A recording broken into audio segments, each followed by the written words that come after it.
अब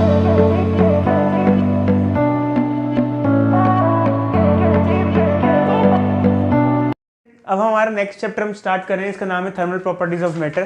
तो हुआ क्या है बच्चे, सिलेबस में बहुत ज़्यादा चेंजेस देखने को मिले हैं।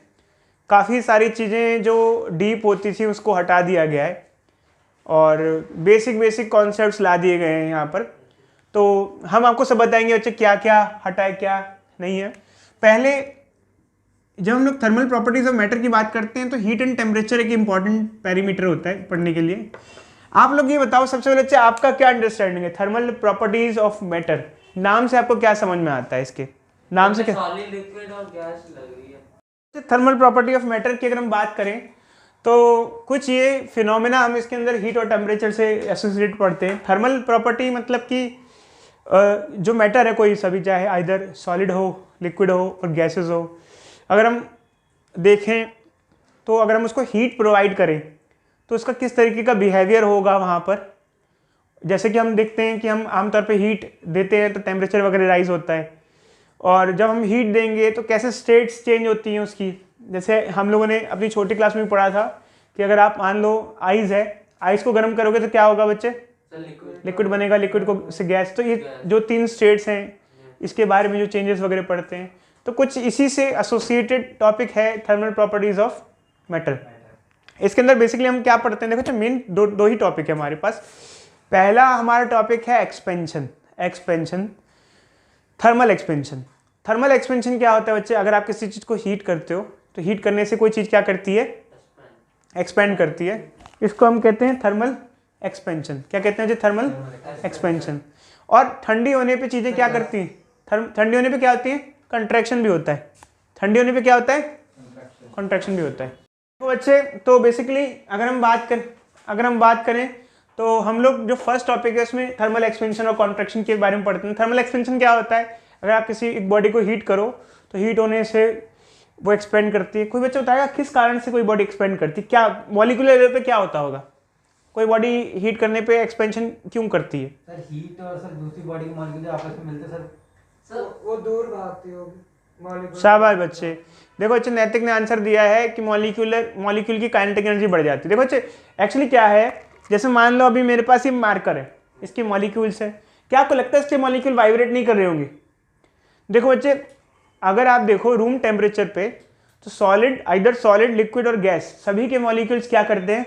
वाइब्रेशन करते हैं। गैसेस में वाइब्रेशन ज़्यादा होता है, लिक्विड में थोड़ा कम होता है और सॉलिड में सबसे कम वाइब्रेशन होता है। जब हम लोग किसी चीज़ को गर्म करते हैं, आइदर सॉलिड, लिक्विड और गैस, उनकी वाइब्रेशंस बढ़ जाती हैं, मॉलिक्यूलर वाइब्रेशंस बढ़ जाती है, मॉलिक्यूलर एनर्जी बढ़ जाती है।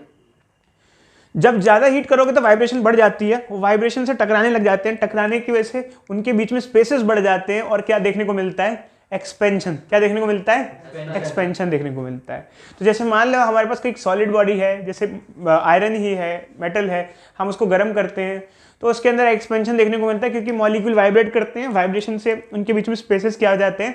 बढ़ जाते हैं। तो हम इस तरीके से ऐसे डिफाइन करते हैं कि थर्मल एक्सपेंशन के क्या कारण होते हैं बच्चे। थर्मल एक्सपेंशन का उल्टा थर्मल कॉन्ट्रैक्शन भी होता है। अगर आप गर्म करोगे तो एक्सपेंशन होगा, ठंडा करोगे तो कंट्रैक्शन होगा। तो ये ठीक है, समझ में आ गया बच्चों? तो उसके बाद जो दूसरा टॉपिक है बच्चों, मोड ऑफ हीट ट्रांसफर है conduction, convection and radiation. Conduction, convection and radiation. तो जो मोड ऑफ हीट ट्रांसफर का जो पार्ट है ना, इस बार के करिकुलम में वो बहुत हद तक हट गया है। मतलब ना कंडक्शन, कन्वेक्शन, रेडिएशन में बहुत डीप स्टडी नहीं बोली गई हमको, तो ये मान के चलो काफ़ी ऊपर से ही रहेगा। जबकि ये जो पार्ट है फिर भी काफ़ी हद तक थर्मल प्रॉपर्टी ऑफ मैटर में जो स्टार्टिंग का हिस्सा है, जो कि हमारा क्या है? थर्मल एक्सपेंशन, ये काफ़ी हद तक है हमारे सिलेबस में। तो देखो बच्चे एक्चुअली क्या होता है, तो हम सबसे पहले जो टॉपिक चालू करेंगे इसका नाम क्या है? Thermal expansion. तो आप लोग बच्चे ये तो चीज़ समझ ही गए होंगे कि एक्सपेंशन का कारण क्या होता है। जब आप हीट करते हो तो वाइब्रेशंस होती हैं। क्या होती है? मॉलिक्यूलर लेवल पे, एटॉमिक लेवल पे वाइब्रेशंस होती हैं। वाइब्रेशन की वजह से एक्सपेंशन होता है, ज़्यादा वाइब्रेट करते हैं। टेम्परेचर बढ़ाओगे, मतलब हीट दोगे तो टेम्परेचर बढ़ेगा तो वाइब्रेशंस बढ़ेंगी तो एक्सपेंशन देखने को मिलेगा, थर्मल एक्सपेंशन देखने को मिलेगा।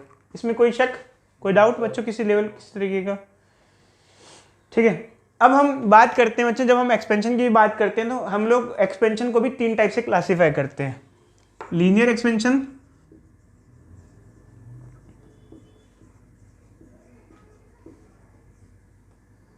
सुपरफिशियल एक्सपेंशन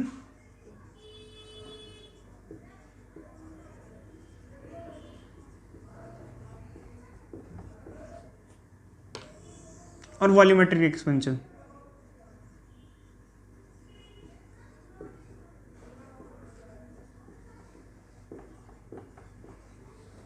अब आपको क्या लगता है लीनियर में क्या होता होगा, सुपरफिशियल में क्या होता होगा, वॉल्यूमेट्रिक में क्या होता होगा? चलो अच्छा मैं ही बताता हूँ, रुक जाओ। जैसे मान लो आपकी एक रॉड है, आपने उसको गर्म किया और गर्म करने से उसकी लेंथ बढ़ रही है। किस में चेंज आ रहा है बच्चों? लेंथ में चेंज आ रहा है। तो वो क्या हो गया बच्चों? लीनियर। ठीक है, मान लो कोई क्यूब है या कोई भी स्लैब है, आपने उसको हीट किया, अब उससे अगर उसका एरिया चेंज हो रहा है, क्या चेंज हो रहा है? एरिया। तो एरिया चेंज हो रहा है तो उसको एरियल एक्सपेंशन या सुपरफिशियल एक्सपेंशन बोल देते हैं नाम उसका। और अगर मान लो एक पूरी क्यूब ले ली, क्यूब पूरा ईंट जैसी क्यूब सी ले ली मेटल की, अगर आप उसको गर्म करते हो पूरी वॉल्यूम बढ़ती है, तो उसको वॉल्यूमेट्रिक एक्सपेंशन कहते हैं। तो कम भी हो सकती है। हाँ बच्चे, बिल्कुल कम हो सकती है। ठंडा करोगे तो कम होगी, हीट दोगे तो बढ़ेगी। एक्चुअली क्या है, एक अजीब सी बात है, यहाँ हम सिर्फ एक्सपेंशन यूज़ कर रहे हैं, जबकि मेरे नज़र में एक्सपेंशन और कॉन्ट्रैक्शन दोनों ही वर्ड यूज़ होने चाहिए, हम लोगों को यूज़ करने चाहिए। क्योंकि भाई ऑब्वियस सी बात है, अगर गर्मी पड़ती है तो एक्सपेंशन होता है और ठंडी पड़ती है तो क्या होता है? कंट्रैक्शन होता है। और जिन जगह ज़्यादा टेम्परेचर फ्लक्चुएशन होता है वहाँ बहुत खतरनाक होता है, जैसे इंडिया है, यहाँ काफ़ी दिक्कत है। बताओ क्यों? क्योंकि एक्चुअली जैसे हम दिल्ली में रहते हैं बच्चों, और नॉर्दर्न इंडिया की अगर हम बात करें तो खासकर यहाँ टेम्परेचर फ्लक्चुएशन बहुत हाई देखने को मिलते हैं। हाई कैसे? गर्मी में टेम्परेचर 45-45 डिग्री सेल्सियस तक चला जाता है। और मान लो पटरी वटरी पे तो तारकोल वगैरह भी होता है, वहाँ 50-50 भी पहुँच जाता है पटरी के आसपास, कई बार देखने को मिलता है। चलो 45-50 मान लो, जो भी मान लो। और कहीं कहीं टेम्परेचर 5-5 डिग्री सेल्सियस तक भी मिलता है। तो इतने फ्लक्चुएशन की वजह से, जैसे रेल की पटरी वगैरह है, रेल की पटरी काफ़ी असर पड़ता है। अच्छे, रेल की पटरी पे भी काफ़ी असर देखने को मिलता है।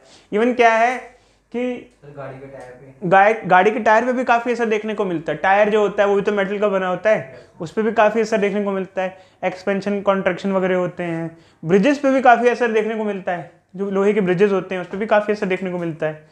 तो जो हमारे ब्रिजेस होते हैं या फिर ये जो रेल ट्रैक होते हैं, काफ़ी हद तक जब उसकी डिज़ाइनिंग की जाती है तो दिमाग में ये रख के डिज़ाइन किया जाता है कि इसमें एक्सपेंशन या कंट्रैक्शन हो सकता है, तो उसी हिसाब से डिज़ाइन करो, ऐसा ना हो कि क्रैक हो जाए। समझो बच्चे? उसको गैप है उसी हिसाब से मेंटेन किया जाता है कि भाई ऐसा नहीं है कि मान लो हमारे पास कोई मेटल रॉड है, अब एक्सपेंड हो जाएगी और एक्सपेंड नहीं हो पाई तो क्रैक प्रोड्यूस हो जाएंगे उसके अंदर। तो हर चीज़ का ध्यान रखा जा सकता है कि इसमें एक्सपेंशन या कंट्रैक्शन दोनों ही पॉसिबल हैं, क्योंकि यहाँ टेम्परेचर फ्लक्चुएशन काफ़ी ज़्यादा होता है। समझे बच्चे या नहीं समझे? जब ब्रिज डिज़ाइन होता है या रेल की पटरी डिज़ाइन होती है तो ये चीज़ का ध्यान रखा जाता है कि रेल की पटरी एक्सपेंड या कॉन्ट्रैक्ट कर सकती है।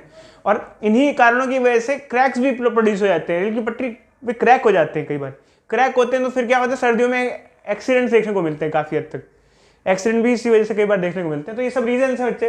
खैर ऐसा नहीं, और भी रीजंस होते हैं, बट ये सब चीज़ों का ध्यान रखा जाता है। ठीक है बच्चों? तो हम एक एक करके टॉपिक पढ़ेंगे, linear expansion, superficial expansion and volumetric expansion. ठीक है बच्चे?